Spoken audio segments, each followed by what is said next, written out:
Hello, class. I could say class now, can I?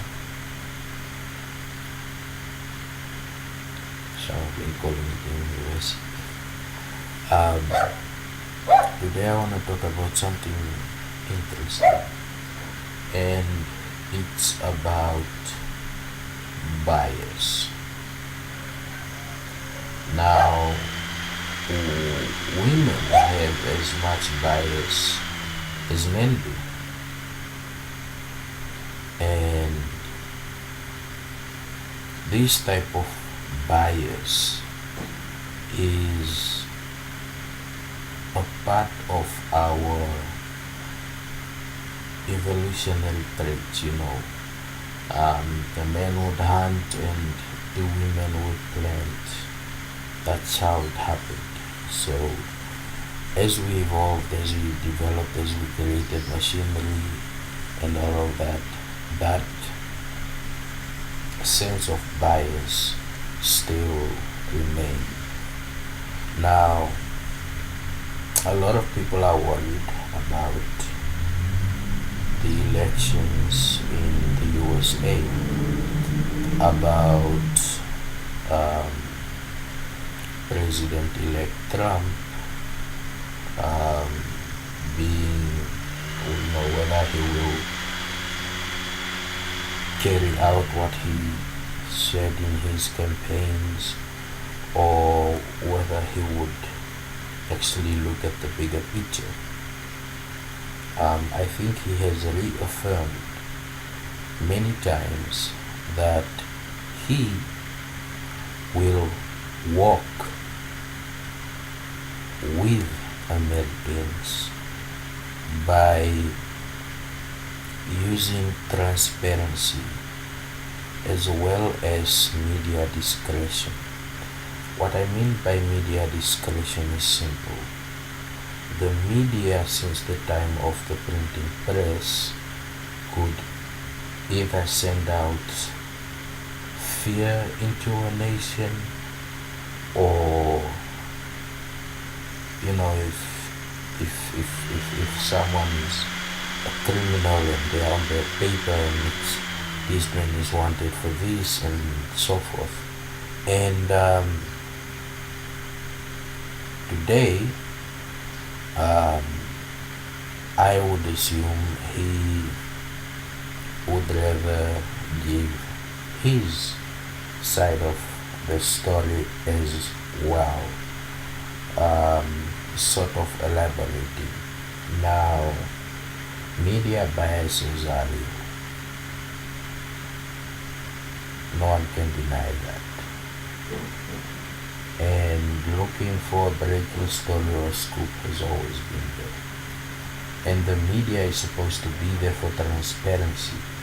But what I have seen is that President-elect Trump wants the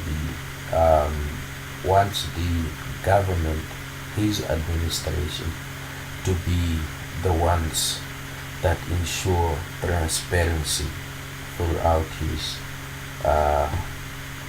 tenure as when he gets inaugurated as president of the United States. Now, the admissions that haven't been made is that in the states where he said certain things and all of that those were sound bites.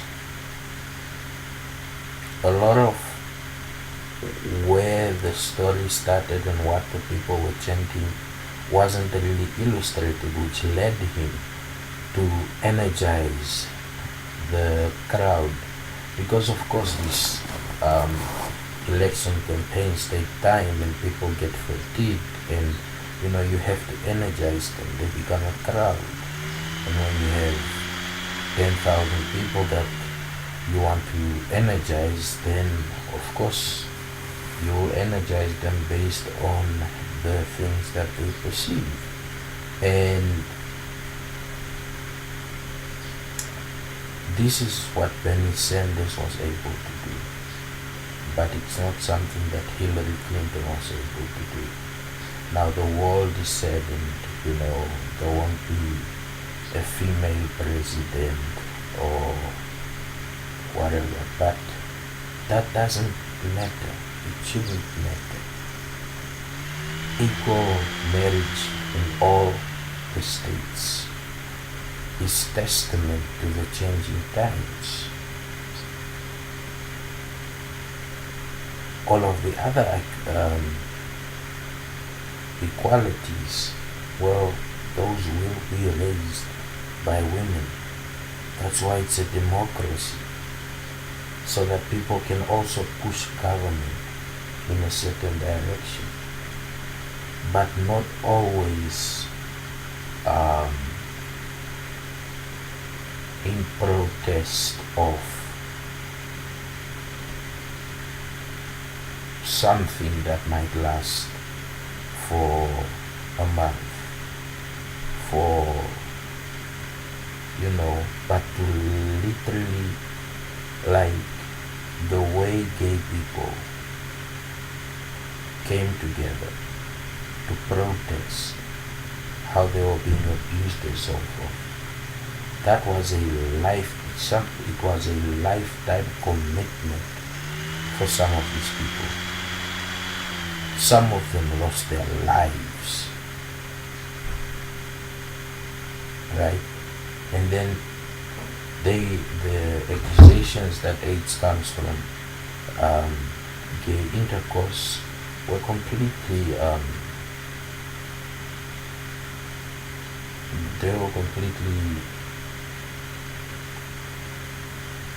proven wrong. So, I'll just say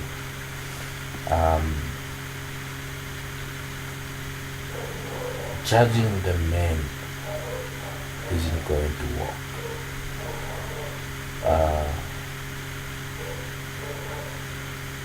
Judge the office,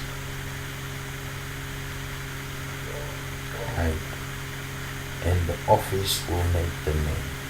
Yes, there have been men of great character, including the current president, Barack Obama.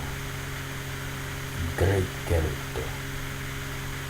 But not everybody will have that kind of appeal and presence. But they will still have the presence of being the executive in the White House. So,